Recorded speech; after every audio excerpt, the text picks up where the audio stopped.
संपत्ति का बंटवारा करना या फिर संपत्ति का बंटवारा करवाना कोई आसान बात नहीं है। चाहे वो संपत्ति जो है वो एंसेस्ट्रल प्रॉपर्टी है या फिर वो सेल्फ एक्वायर्ड प्रॉपर्टी है। और संपत्ति के बंटवारे के रिगार्डिंग काफ़ी सारे डिस्प्यूट जो हैं वो रहते हैं। इसलिए संपत्ति का बंटवारा करते टाइम या फिर बंटवारा करवाते टाइम आपको कुछ बातों का, कुछ नियमों का जरूर ध्यान रखना चाहिए, नहीं तो आपको फ्यूचर में बहुत ही ज़्यादा दिक्कत हो सकती है। सो फ्रेंड्स, आज की वीडियो में हम जानेंगे कि अगर आप कोई भी संपत्ति का अगर बंटवारा करना चाहते हैं या फिर करवाना चाहते हैं तो आपको किन नियमों का, किन रूल्स का ध्यान रखना होगा जिससे आपको फ्यूचर में कोई भी दिक्कत ना हो। सो फ्रेंड्स, मैं हूं एडवोकेट मोहित और आप देख रहे हैं हमारा चैनल लीगल अटैक। अगर आपने ये चैनल अब तक सब्सक्राइब नहीं किया तो चैनल को सब्सक्राइब कर लीजिए, क्योंकि लॉ से रिलेटेड बहुत ही बढ़िया कंटेंट इस चैनल पे आने वाला है। सो फ्रेंड्स, बिना किसी तरीके चलिए वीडियो शुरू करते हैं।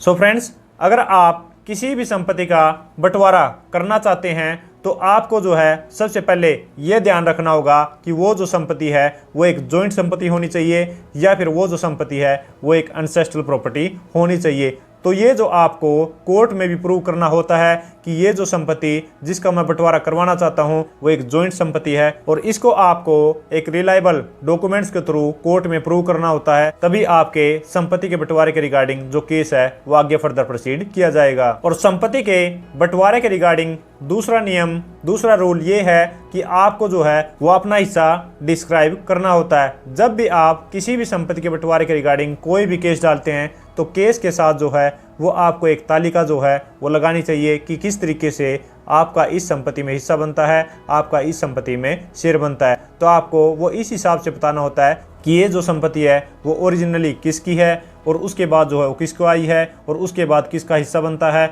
और उसके बाद जो आपका हिस्सा किस तरीके से बनता है। और संपत्ति के पार्टीशन के रिगार्डिंग जो तीसरा नियम आता है, तीसरा रूल आता है, वो ये आता है कि आप सिर्फ अपने हिस्से के लिए जो है वो पार्टीशन मांग सकते हैं। ये नहीं है कि आपने केस डाल दिया और वो सभी के पार्टीशन के लिए डाला है। आप सिर्फ अपने हिस्से को क्लेम कर सकते हैं या फिर अपने हिस्से का जो है वो पार्टीशन करवा सकते हैं, और बाकी की जो भी संपत्ति है वो एक जॉइंट संपत्ति या फिर एंसेस्ट्रल संपत्ति जो है वो रह सकती है। और संपत्ति के पार्टीशन के रिगार्डिंग जो फोर्थ रूल आता है वो ये आता है कि अगर आप किसी भी संपत्ति के पार्टीशन के रिगार्डिंग अगर केस डालना चाहते हैं तो वो आपको डालना होगा जिस भी एरिया में वो संपत्ति है तो उस एरिया के डिस्ट्रिक्ट कोर्ट में आपको जो है वो केस डालना होता है। अगर मान लीजिए आपकी जो संपत्ति है वो दिल्ली में है तो आपको दिल्ली कोर्ट में ही संपत्ति के पार्टीशन के रिगार्डिंग केस डालना होता है, चाहे ये आप बॉम्बे में रह रहे हैं।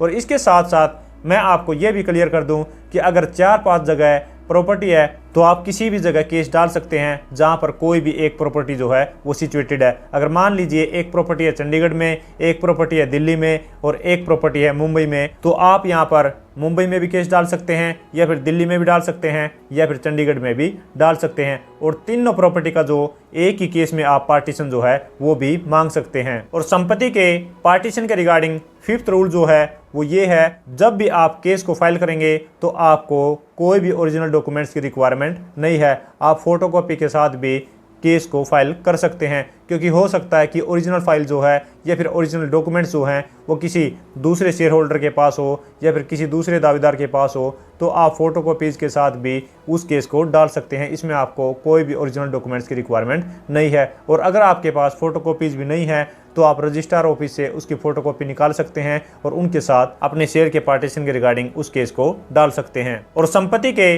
पार्टीशन के रिगार्डिंग सिक्स्थ रूल जो है वो ये है कि जितने भी उसमें दावेदार हैं या फिर शेयर होल्डर हैं उस संपत्ति में, सभी को उस केस में पार्टी बनाना बहुत ही ज़रूरी है। उनको पार्टी इंप्लीड करना बहुत ही ज़रूरी है, नहीं तो आपको फ्यूचर में दिक्कत आ सकती है। क्योंकि कोर्ट ये कहती है कि अगर आप सभी दावेदार को या फिर सभी शेयर होल्डर को उसमें ऐड करते हैं तो उनकी नॉलेज में होगा कि कौन सा हिस्सा जो है वो किसको जाएगा और कितना हिस्सा जो है वो किसको जाएगा। तो यहाँ पर अगर आप सभी दावेदार को, सभी शेयर होल्डर को अगर उसमें ऐड नहीं करते तो आपको फ्यूचर में दिक्कत हो सकती है। और अगर आपने किसी भी दावेदार को उसमें पार्टी इंप्लीड नहीं किया है तो वो बाद में उस प्रॉपर्टी के रिगार्डिंग दोबारा से पार्टीशन सूट डाल सकता है और इसमें आपके शेयर के रिगार्डिंग दिक्कत आ सकती है। और संपत्ति के पार्टीशन के रिगार्डिंग नेक्स्ट और 7th रूल जो है वो ये है कि आपको जो है वो एक कोर्ट फीस भी देनी होती है, और वो जो कोर्ट फीस है वो आपको अपने शेयर के रिगार्डिंग देनी होती है। ये नहीं है कि टोटल जो प्रॉपर्टी है, मान लीजिए 1 करोड़ की प्रॉपर्टी है, तो आपको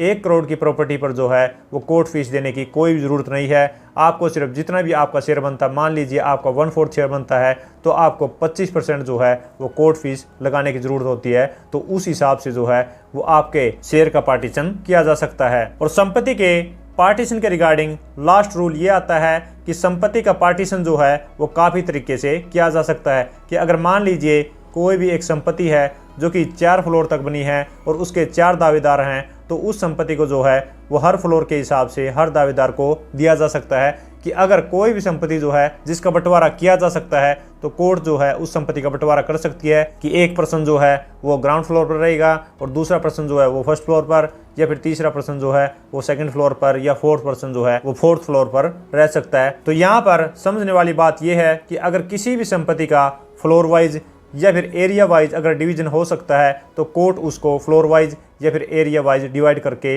हर पर्सन को, हर शेयर होल्डर को दे सकती है। और अगर यहाँ पर जो फ्लोर वाइज या फिर एरिया वाइज उस संपत्ति का बंटवारा नहीं हो सकता, तो यहाँ पर जो को ओनर्स हैं या फिर दावेदार हैं उनके बीच में एक ऑक्शन कराई जाती है, और जो भी को ओनर या फिर शेयर होल्डर जो है या फिर दावेदार जो है उसकी सबसे ज़्यादा बोली लगाएगा, तो वो जो संपत्ति है वो उसके नाम पर कर दी जाती है। और उस संपत्ति को उस को ओनर के परचेज करने के बाद जो भी उससे अमाउंट मिलेगा, बाकी के 3 जो भी शेयर होल्डर हैं या फिर दावेदार हैं उनमें उस अमाउंट को इक्वली डिवाइड कर दिया जाएगा। और अगर यहाँ पर को ओनर्स में उस संपत्ति का ऑक्शन नहीं होता, या फिर उस संपत्ति का ऑक्शन जो है पॉसिबल नहीं है, या फिर उनमें से कोई भी पर्सन जो है वो उस संपत्ति को खरीदने के लिए तैयार नहीं है, तो उस संपत्ति का जो है वो एक ओपन ऑक्शन जो है वो भी करवाया जा सकता है। पब्लिक ऑक्शन जो है उसका करवाया जा सकता है। पब्लिक में से कोई भी पर्सन जो है अगर उस संपत्ति को खरीदता है, तो उसको खरीदने के बाद जो भी अमाउंट आएगा, तो जो भी 4 दावेदार हैं उनमें उस अमाउंट को इक्वली डिवाइड कर दिया जाएगा। तो इस हिसाब से जो है उस संपत्ति का बंटवारा किया जा सकता है। सो फ्रेंड्स, ये थे 7 से 8 रूल जो कि आपको संपत्ति के बंटवारे के रिगार्डिंग जानना बहुत ही जरूरी है, नहीं तो आपको फ्यूचर में बहुत ही ज़्यादा दिक्कत आ सकती है। सो फ्रेंड्स, आशा करता हूं कि आप लोगों को इस वीडियो से कुछ सीखने को मिला होगा कि किस तरीके से संपत्ति का बंटवारा हो सकता है और इसके रिगार्डिंग क्या क्या नियम है। सो फ्रेंड्स, अगर ये वीडियो आपको अच्छी लगे तो लाइक कीजिए, शेयर कीजिए, और अगर आपने चैनल अब तक सब्सक्राइब नहीं किया तो चैनल को सब्सक्राइब कर लीजिए, क्योंकि लॉ से रिलेटेड बहुत ही बढ़िया कंटेंट इस चैनल पर आने वाला है। सो फ्रेंड्स, इस वीडियो में इतना ही। मिलते हैं नए वीडियो में नए किसी लीगल टॉपिक के साथ। तब तक के लिए थैंक यू सो मच।